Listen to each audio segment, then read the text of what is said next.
బోధకుడవు, నా స్నేహితుడవు, నా నావికుడవు, నా నాయకుడవు, నా బోధకుడవు, నా హల్లెలూయా. దేవుడిచ్చిన ఈ శ్రేష్టమైన సమయాన్ని బట్టి, ఈ గొప్ప ధన్యతను బట్టి, ఆధిక్యతను బట్టి మొదటిగా దేవునికి కృతజ్ఞతలు తెలియపరుస్తున్నాను. అలాగే కూడి వచ్చిన ప్రతి ఒక్కరు కూడా పేరు పేరున ప్రభునామంలో వందనాలు తెలియజేస్తున్నాను. అందరికీ వందనాలండి. అందరూ బాగున్నారా? మరి ఈ ప్రోగ్రాం ద్వారా ప్రతి ఒక్కరు కూడా దేవునిలో బలపడాలని, అలాగే ప్రభు రాజ్యానికి వారసులు అవ్వాలని, రక్షించబడాలని మరి ప్రార్థన చేస్తున్నాం. ఈ సమయంలో ప్రభు మనతో మాట్లాడబోయే ముందు ఒక చిన్న ప్రార్థన చేసుకొని మన వాక్య ధ్యానంలోకి వెళ్దాం. ప్రార్థన చేసుకుందాం. మహాపరిశుద్ధుడ, సర్వశక్తి కలిగిన దేవా, మీకు స్తోత్రం. ఈ సమయంలో ప్రభువా, మిమ్మల్ని మా మధ్యకు ఆహ్వానిస్తున్నాం. మీ దేవదూతల్ని మా మధ్యకు ఆహ్వానిస్తున్నాం. మా హృదయ అవసరత మీకే తెలుసు కనుక, ఎవరు ఏ అవసరతలో, ఎవరు ఏ పరిస్థితిలో ఉన్నారో మీకే తెలుసు కనుక, మీరే బహుసూటిగా బహుస్పష్టంగా మాతో మాట్లాడమని, మీ ఆత్మ కార్యమును మాలో జరిగించమని యేసు నామములో అడుగుచున్నాం తండ్రి, ఆమేన్. దేవుని వాక్యాన్ని చూద్దామండి. మార్కు సువార్త 10వ అధ్యాయము 46వ వచనం. ఆయన తన శిష్యులతోనూ బహుజన సమూహముతోనూ యెరికో నుండి బయలుదేరి వచ్చుచుండగా.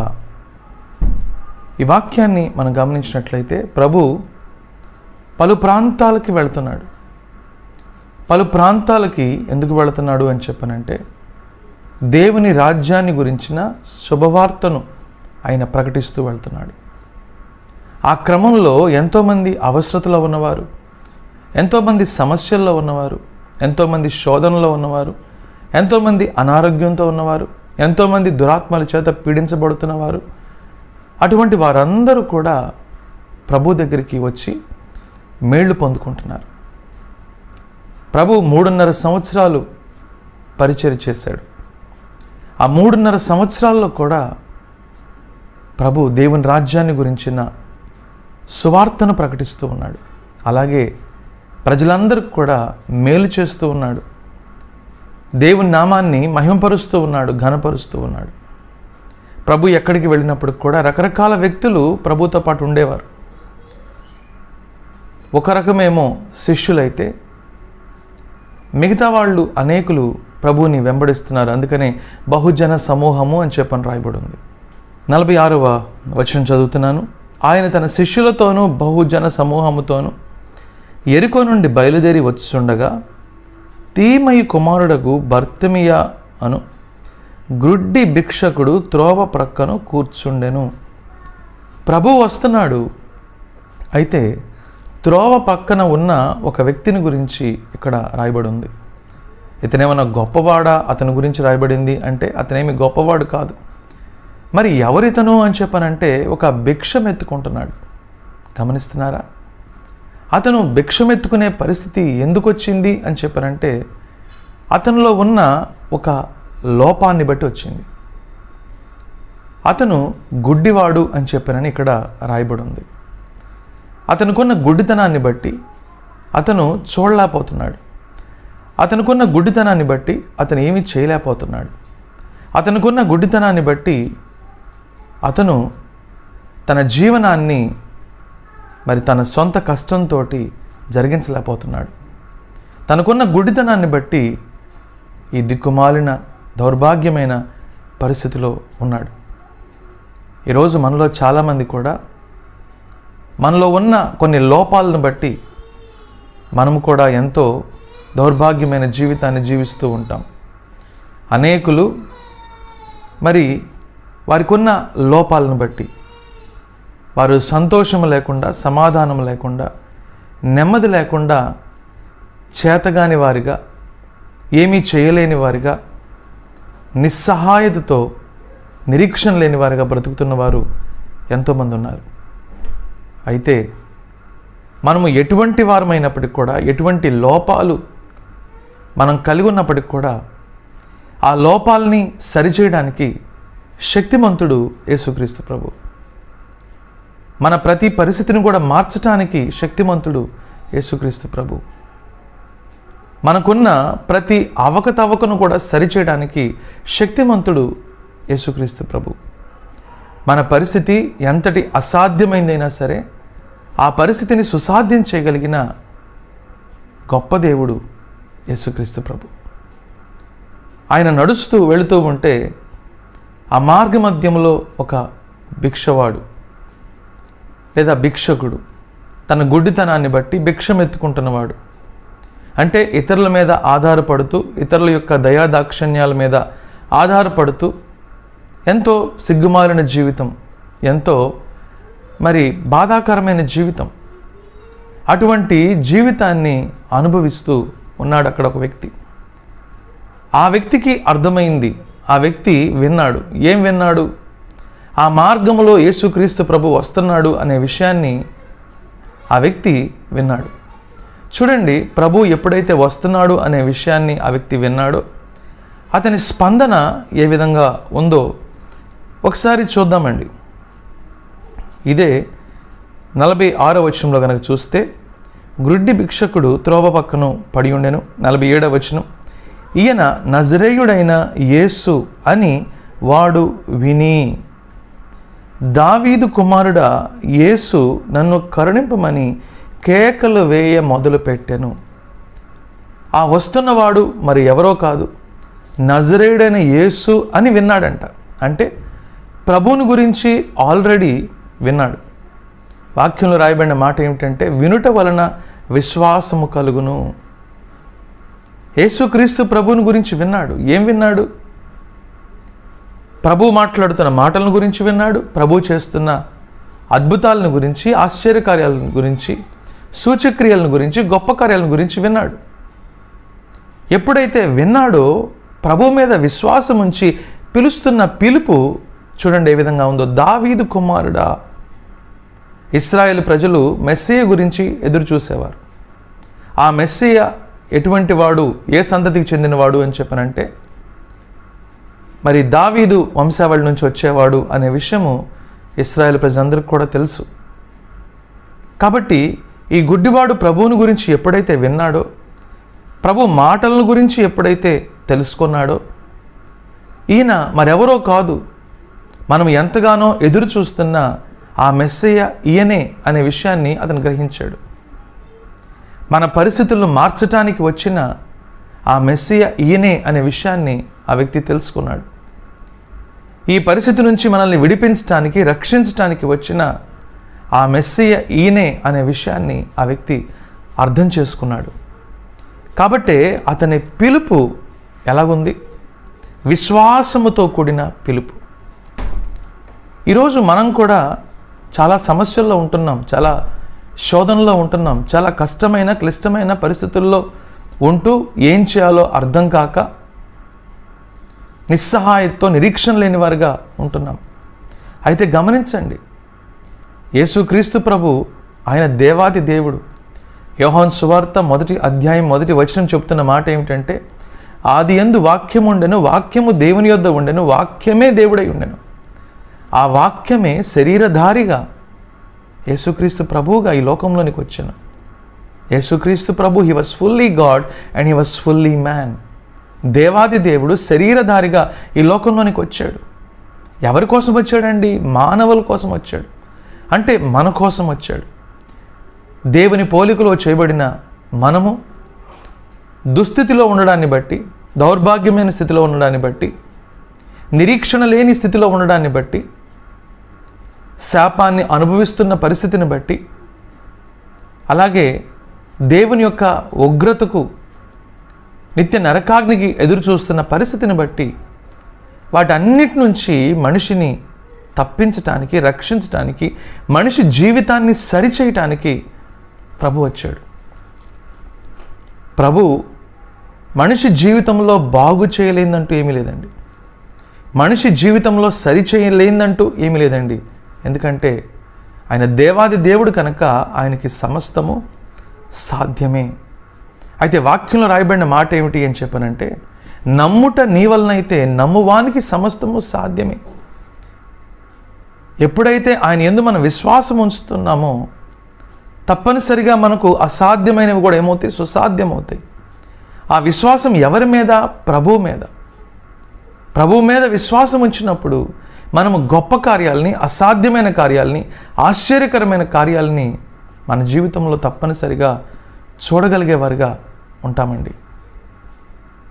ఈ వ్యక్తి ప్రభువుని గురించి విన్నాడు, తెలుసుకున్నాడు.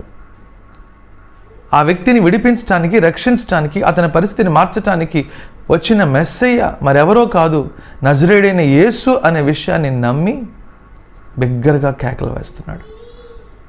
ఈరోజు ఎంతోమంది వింటున్నారు ప్రభువుని గురించి, కానీ ఎంతమంది ప్రభువుకి ప్రార్థన చేస్తున్నారు? ఎంతమంది ప్రభు దగ్గరికి వస్తున్నారు? ఎంతమంది ప్రభువుని అడుగుతున్నారు? గమనిస్తున్నారా? ప్రభువునందు విశ్వాసం ఉంచాము అంటే ప్రభు దగ్గరికి రావాలి. ఆయన యందు విశ్వాసం ఉంచాము అని చెప్పనంటే ప్రార్థన చేయాలి. ఆయన యందు విశ్వాసం ఉంచాము అని చెప్పనంటే ఆయన మన పరిస్థితిని మార్చడానికి ఆయన శక్తిమంతుడు అనే విషయాన్ని మనం సంపూర్ణంగా విశ్వసించాలి.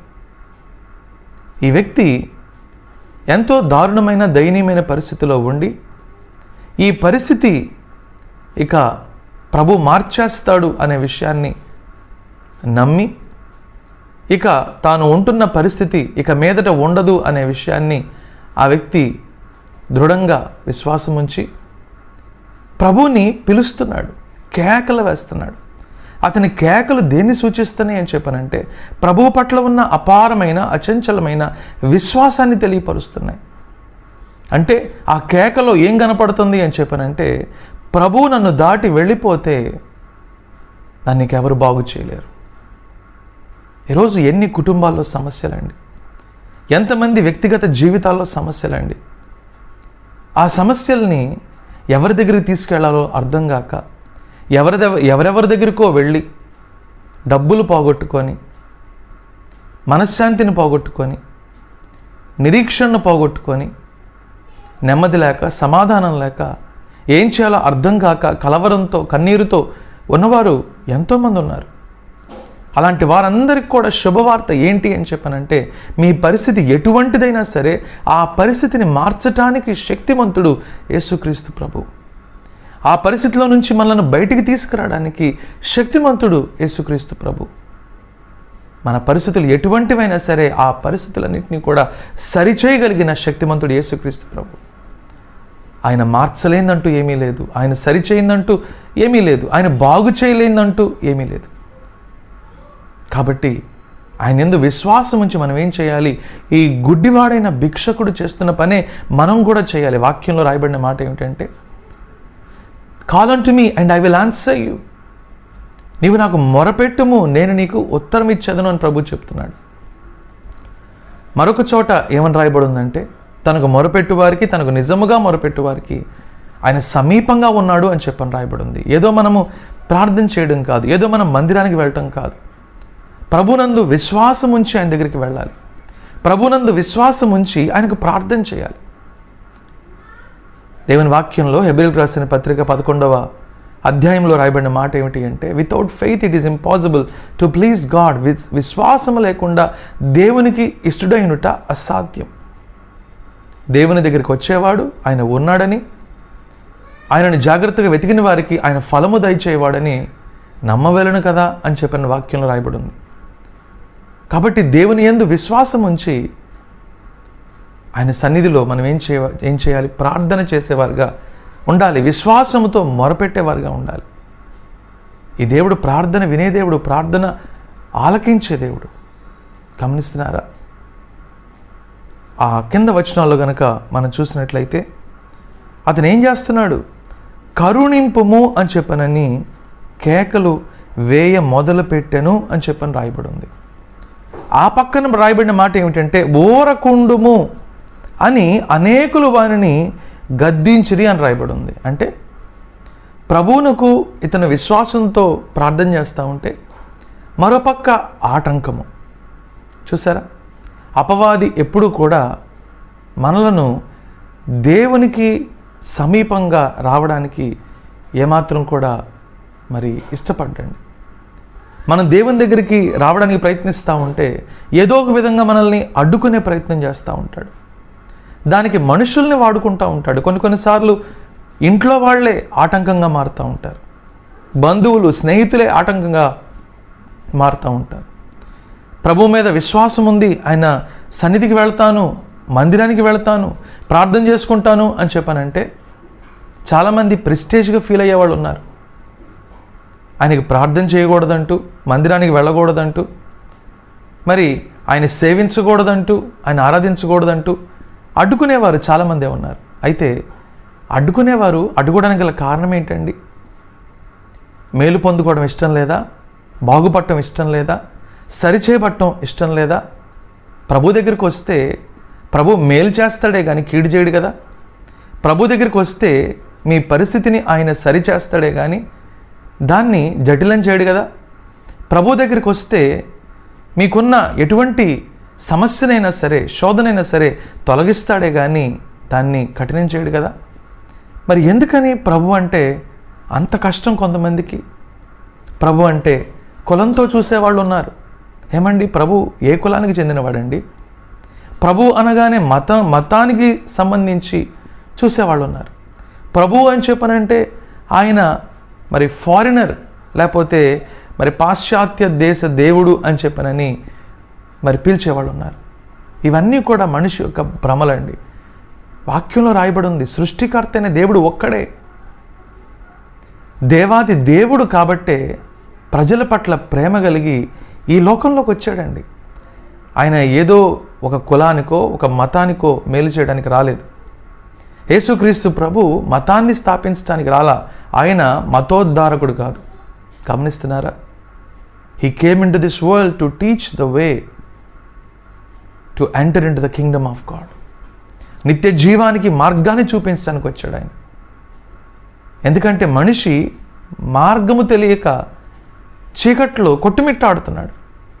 మార్గము తెలియక ప్రమాదాల్లో చిక్కుకొని, మార్గము తెలియక రకరకాల దారులు వెతుక్కొని తన జీవితాన్ని పాడు చేసుకుంటూ, నాశనం చేసుకుంటూ, సమాధానం లేకుండా, సంతోషం లేకుండా, సంతృప్తి లేకుండా తన జీవితాన్ని మరి ఎంతగానో పాడు చేసుకుంటున్నాడు.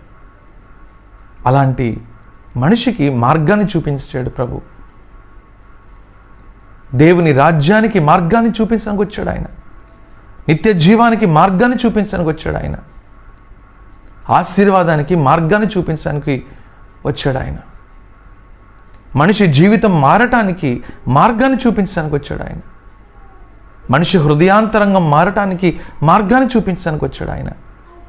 ఇది తెలియక చాలామంది అపార్థం చేసుకుంటూ క్రైస్తవులంటే మతాన్ని మార్చేసేవారని, క్రైస్తవులంటే మరి విదేశీయుల దగ్గర నుంచి ఏదో ఫండ్స్ తెచ్చుకొని మరి దాని నిమిత్తం పరిచయం చేసేవారని చాలా అపోహలు కలిగి మరి వారికి ఉన్న అపోహల్ని ఇతరుల మీద కూడా రుద్దే ప్రయత్నం చేస్తున్న వారు ఎంతోమంది ఉన్నారు.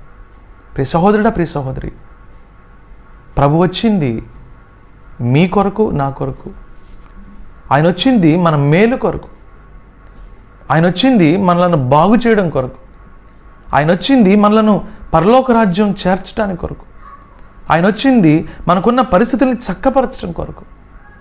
ఈరోజు ఎంతమంది జీవితాలు అర్ధాంతరంగా ముగిసిపోతున్నాయండి. ఎంతమంది జీవితాలు నాశనమైపోతున్నాయండి. ఎంతమంది తాగుడుకు బానిసలుగా ఉన్నారు. ఎంతమంది అన్యాయానికి, అక్రమానికి బానిసలుగా ఉన్నారు. ఎంతమంది వ్యభిచారానికి బానిసలుగా ఉన్నారు. ఎంతమంది ఈ లోకంలో ఉన్న రకరకాల వ్యసనాలకి బానిసలుగా ఉంటూ కపటమైన జీవితాన్ని గడుపుతూ వారి జీవితంలో శాపాన్ని మోస్తున్న వారుగా ఉన్నారు. కాబట్టే వాళ్ళ జీవితంలో సంతృప్తి, సమాధానము, నెమ్మది లేకుండా బయటికి మాత్రం చక్కగా కనపడుతున్నట్లుగా నటిస్తూ బ్రతుకుతున్నారు. మనిషి ఎప్పుడు నటిస్తాడు? వాస్తవాన్ని బయటికి చెప్పుకోలేనప్పుడు నటిస్తాడు. వాస్తవాన్ని బయటికి చూపించుకోలేనప్పుడు నటిస్తాడు. ఈరోజు అనేకుల పరిస్థితి అదే. బయటికి చాలా హోందాగా కనిపిస్తారు, చాలా చక్కగా కనిపిస్తారు, చాలా మంచివారుగా కనిపిస్తారు, అంతా బాగున్నట్లు కనిపిస్తారు. కానీ వారి జీవితాన్ని కదిలిస్తే తెలుస్తుంది, వారి జీవితంలోకి చూస్తే అర్థమవుతుంది, వారి హృదయాంతరంగాన్ని పరిశీలిస్తే తెలుస్తుంది వారు ఎటువంటి జీవితాన్ని జీవిస్తున్నారు, ఎంత దుర్భరమైన, దౌర్భాగ్యమైన జీవితాన్ని జీవిస్తున్నారు అనే విషయము అర్థమవుతుంది. ఈరోజు అనేకుల పరిస్థితి అదేనండి. అటువంటి వారందరి జీవితాలని కూడా సరిచేయడానికే ప్రభు వచ్చాడు. వారిని బాగు చేయడానికి ప్రభు వచ్చాడు. వారి పరిస్థితుల్ని మార్చడానికి ప్రభు వచ్చాడు. మనిషి ఎప్పుడైతే దేవునికి విరోధమైన జీవితాన్ని జీవిస్తాడో ఆ మనిషి పాపం చేస్తాడు. పాపం చేసే వ్యక్తి శాపాన్ని మోస్తాడు. ఆ శాపం వలన మనిషి నెమ్మది లేకుండా, సమాధానం లేకుండా, సంతోషం లేకుండా బ్రతుకుతాడు. గమనిస్తున్నారా? ఈరోజు ఆ పరిస్థితి నుంచి విడుదలనివ్వడానికే ప్రభు ఈ లోకంలోకి వచ్చాడు. ఆ పరిస్థితిని మార్చడానికే ప్రభు ఈ లోకంలోకి వచ్చాడు. ఆ శాపాన్ని తొలగించడానికి, పాపము నుంచి విడుదల చేయడానికి, మన ప్రతి పరిస్థితిని కూడా మేలైనదిగా మార్చడానికే ప్రభు వచ్చాడు. ఆయన యందు విశ్వాసం ఉంచితే మనకు మేలే కానీ కీడు ఎంత మాత్రమూ కాదు. కాబట్టి ప్రియ సహోదరుడా, ప్రియ సహోదరి, ఈ వ్యక్తి ఏం చేస్తున్నాడు? ప్రభువా నన్ను కరుణించుము అని చెప్పి అంటున్నాడు. ఎందుకు కరుణించుము అని చెప్పి అంటున్నాడు అంటే తను ఉన్న స్థితిని ప్రభు ముందు పెడుతున్నాడు. ప్రభు జాలి కలిగిన వాడు, ప్రభు కనికరం కలిగిన వాడు, ప్రభు కృప కలిగిన వాడు. మనము దేవుని దగ్గర నుంచి మేలు పొందుకోవడానికి యోగ్యులము కాదు. ఎందుకంటే మనలో ఉన్న పాపం అటువంటిది. పాపము అంటే దేవుని మీద తిరుగుబాటు చేయడాన్నే పాపము అంటారు. ఎంతోమంది కొన్ని అన్నదానాలు చేస్తూ, వస్త్రదానాలు చేస్తూ, లేకపోతే ఏవో కొన్ని మంచి పనులు చేస్తూ ఇక వారంతా భక్తిపరులు, పుణ్యాత్ములు వేరొకరు లేరు అని చెప్పిన భ్రమపడుతూ ఉంటారు. అయితే దేవుడు ఆ కొన్ని బాహ్య సంబంధమైన క్రియలు ఆయన చూసేవాడు కాదు. మనిషి జీవితం మొత్తాన్ని చూసేవాడు. ఆయన రహస్య జీవితాన్ని కూడా చూసేవాడు. కాబట్టి దేవుని దగ్గరికి మనం వచ్చినప్పుడు మనల్ని మనం తగ్గించుకునేవారుగా ఉండాలి. దేవునికి మన స్థితి అంతా కూడా తెలుసు. కాబట్టి దేవుని దగ్గరికి వచ్చినప్పుడు మన స్థితిని మనము చెప్పుకునేవారుగా ఉండాలి. అంతేగాని గర్వంతో దేవుని దగ్గరికి ఎట్టి పరిస్థితిలో రాకూడదు. ఇతను ఏం చేస్తున్నాడు? దావీదు కుమారుడా నన్ను కరుణించుము, నా పరిస్థితి చూడయ్యా, నేను ఏ స్థితిలో ఉన్నాను, ఎటువంటి దిక్కుమాలిన స్థితిలో ఉన్నాను, దౌర్భాగ్యమైన పరిస్థితిలో ఉన్నాను, ఒక్కసారి చూడు, నన్ను కరుణించు అని చెప్పనని కేకలు వేస్తూ ఉంటే మరోపక్క ఆటంకాలు, నువ్వు ఊరకుండుము అని చెప్పనని అడ్డుకుంటున్నారండి, ఆపేస్తున్నారండి. ప్రియ సహోదరుడా, ప్రియ సహోదరి, నువ్వు కూడా దేవుని దగ్గరికి వస్తూ ఉంటే నేను ఎవరైనా ఆపుతున్నారా?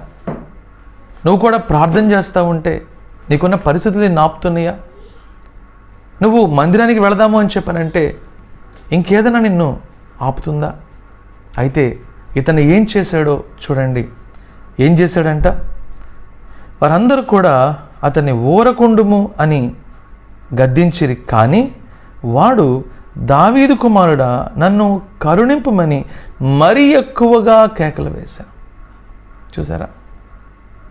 వాళ్ళు అడ్డుకుంటున్న కొలది అతని ప్రయత్నాన్ని విరమించలేదు. కానీ వారు అడ్డుకుంటున్నారని చెప్పానని అతను ఆగిపోలేదు. కానీ అతనికి తెలుసు ప్రభు ఆగితే తన పని అయిపోయినట్టే. ప్రభు ఆగితే, ప్రభు చూస్తే, ప్రభు తన పరిస్థితిని వింటే ఖచ్చితంగా తను బాగుపడతాడు అనే విషయం అతనికి తెలుసు. కాబట్టి ఆ చుట్టుపక్కల వాళ్ళు అడ్డుకుంటున్నారు. వాస్తవానికి ఏం అడ్డుకుంటున్నారో తెలుసా? అతని మేలును అడ్డుకుంటున్నారు, అతని క్షేమాన్ని అడ్డుకుంటున్నారు, అతను పొందుకోపోతున్న గొప్ప ఆశీర్వాదాన్ని అడ్డుకుంటున్నారు, అతను పొందుకోపోతున్న గొప్ప మేలును వాళ్ళు అడ్డుకుంటున్నారు, అతను పొందుకోపోతున్న స్వస్థతను వారు అడ్డుకుంటున్నారు. ప్రియ సహోదరుడా, ప్రియ సహోదరి, దేవుడు నీకు మేలు చేసే దేవుడే కానీ నీ కీడు చేసేవాడు కాదు. ఒకవేళ ఆటంకాలు వస్తున్నాయా, అవరోధాలు వస్తున్నాయా, అది మనుషుల ద్వారా కావచ్చు, పరిస్థితుల ద్వారా కావచ్చు, లేకపోతే అపవాది తంత్రాల వల్ల కావచ్చు, ఏదేమైనప్పటికీ కూడా అతను ఏం చేశాడు? మరింత బిగ్గరగా కేకలు వేస్తూ ఉన్నాడు. దావీదు కుమారుడా కరుణించుము అని చెప్పానని మరింత బిగ్గరగా కేకలు వేస్తూ ఉంటే ప్రభు ఏం చేశాడో చూద్దామండి. అప్పుడు యేసు, 49వ వచనం చదువుతున్నాను. అప్పుడు యేసు నిలిచి వానిని పిలువుడని చెప్పగా వారు ఆ గుడ్డి వానిని పిలిచి ధైర్యము తెచ్చుకొనుము, ఆయన నిన్ను పిలుచుచున్నాడు, లెమ్మని వారితో చెప్పిరి. హల్లెలూయా. అతను బిగ్గరగా కేకలు వేసినప్పుడు ఏం కనపడుతుంది? అతని విశ్వాసము, అతని పర్సిస్టెన్స్, అంటే అతనిలో ఉన్న పట్టుదల కనపడుతుంది. దేవుడు చూస్తాడు, మనలో ఉన్న విశ్వాసాన్ని చూస్తాడు, మనలో ఉన్న పట్టుదల చూస్తాడు. అతనుకున్న విశ్వాసాన్ని బట్టి, అతనుకున్న పట్టుదలను బట్టి, ప్రభు పట్ల అతనుకున్న నిరీక్షను బట్టి ప్రభు నిలిచిపోయాడు. ఆ చుట్టుపక్కల వాళ్ళు అప్పటిదాకా ఆటంకపరిచిన వారు అంటున్నారు కదా, ధైర్యం తెచ్చుకో, నువ్వు లేచి రా ఆయన దగ్గరికి అని చెప్పినని తీసుకువెళ్ళారు. ఎప్పుడైతే తీసుకువెళ్ళారో అక్కడ ఏం జరిగింది? అంతటా వాడు బట్టను పారవేసి దిగ్గున లేచి యేసు నొద్దకు వచ్చెను. చూసారా, ప్రభు ఎప్పుడైతే రమ్మన్నాడో అతను ఎలా వచ్చాడు? ఆ బట్టను పారవేసి. ఇది దేన్ని సూచిస్తుంది అని చెప్పానంటే, ప్రభువు దగ్గరికి మనం వచ్చినప్పుడు, ప్రభువు దగ్గర మనం మేలు పొందుకోవాలి అని చెప్పి అనుకున్నప్పుడు మన పాపాన్ని విడిచిపెట్టి ఆయన దగ్గరికి రావాలి. మన జీవితంలో ఉన్న దేవునికి విరోధమైన కార్యాలని మనం ఏం చేయాలి? ఒప్పుకొని విడిచిపెట్టి ప్రభు సన్నిధిలో ప్రార్థించేవారుగా ఉండాలి. ఆ పాత జీవితాన్ని విడిచిపెట్టి ప్రభు దగ్గరికి వచ్చినప్పుడు ప్రభు అడుగుతున్నాడు, నేను నీకేమి చేయగోరుచున్నావని వారిని అడుగగా ఆ గుడ్డివాడు, బోధకుడా నాకు దృష్టి కలుగు చేయమని ఆయనతో అనెను. అందుకు యేసు, నీవు వెళ్ళుము, నీ విశ్వాసం నిన్ను స్వస్థపరిచినని చెప్పెను. వెంటనే వాడు త్రోవను ఆయన వెంట చూపు పొంది వెళ్ళను. హల్లెలూయా. ప్రభు అడుగుతున్నాడు, వాట్ డూ యూ వాంట్? నీకేం కావాలి? నేను నీకు ఏం చేయాలని కోరుకుంటున్నావు అని చెప్పి అడిగినప్పుడు అతను ఎంతో చక్కగా చెప్పాడు, అయ్యా నేను దృష్టి పొందాలనుకుంటున్నాను, నేను చూడాలనుకుంటున్నాను. ప్రభు వెంటనే ఏమంటున్నాడు? నీవు వెళ్ళుము, నీ విశ్వాసం నిన్ను స్వస్థపరిచాను. నువ్వు ప్రభు దగ్గరికి వస్తే, ప్రార్థన చేస్తే ప్రభు నేను స్వస్థపరుస్తాడు, ప్రభు నీకు మేలు చేస్తాడు, నీ ప్రతి పరిస్థితిని కూడా మారుస్తాడు. ఈరోజు అనేక మంది గుడ్డివారుగా ఉంటున్నారు. ఏది మేలైందో తెలియక, ఏది కీడో తెలియక, మేలును కీడు అనుకుంటూ, కీడును మేలు అనుకుంటూ తమ జీవితాలను నాశనం చేసుకుంటున్న వారు ఎంతోమంది ఉన్నారు. అలాంటి వారందరి గుడ్డితనాన్ని ప్రభు తీసివేయడానికి ఆయన సిద్ధంగా ఉన్నాడు. మనం ఎట్లాంటి వ్యసనాల్లో ఉన్నా, ఎట్లాంటి బంధకాల్లో ఉన్నా వాటన్నిటి నుంచి విడిపించడానికి, రక్షించడానికి ప్రభు ఉన్నాడు. ఈరోజు నువ్వు ఒక అడుగు ముందుకేసి ప్రభు దగ్గరికి వచ్చి ప్రార్థన చేయగలిగితే, ప్రభు సహాయం అడిగితే ప్రభు నిన్ను తప్పనిసరిగా కనికరిస్తాడు, నీ పట్ల కృప చూపిస్తాడు, నీ పట్ల గొప్ప కార్యం చేస్తాడు. అతను ఏం చేశాడు? వాడు త్రోవను ఆయన వెంట చూపు పొంది వెళ్ళను, ప్రభుని వెంబడించేవానిగా మారిపోయాడు. ప్రియ సహోదరుడా, ప్రభువుని అనుభవిస్తే ప్రభుని విడిచిపెట్టలేవు. ప్రభు ప్రేమను తెలుసుకుంటే ఆయన వదిలిపెట్టలేవు. ప్రభువుని ఆస్వాదిస్తే ఆయన లేకుండా బ్రతకలేవు. ఈరోజు ప్రభు నీతో మాట్లాడుతున్నాడు. నీ పరిస్థితుల్ని మార్చటానికి, నీ స్థితిని బాగు చేయడానికి, నీకు మేలు చేయడానికి, నీకు స్వస్థతను అనుగ్రహించడానికి ప్రభు నిన్ను పిలుస్తున్నాడు. వస్తావా? ప్రార్థన చేస్తావా? ప్రభు తట్టు తిరుగుతావా? ప్రభు సహాయం కోరుతావా? ప్రార్థన చేద్దాం. మహాపరిశుద్ధుడా, ఎంతో సూటిగా స్పష్టంగా మాతో మాట్లాడారు, మీకు స్తోత్రం. ఎంతమంది అయితే అవసరతలో అక్కర్లో ఉన్నారో వారందరినీ దర్శించి వారు నాయన మీ యందు విశ్వాసం ఉంచి మిమ్మల్ని వెంబడించేవారుగా చేయమని, మేలు చేయమని, గొప్ప కార్యాలు జరిగించమని యేసు నామములో అడుగుచున్నాం తండ్రి, ఆమేన్.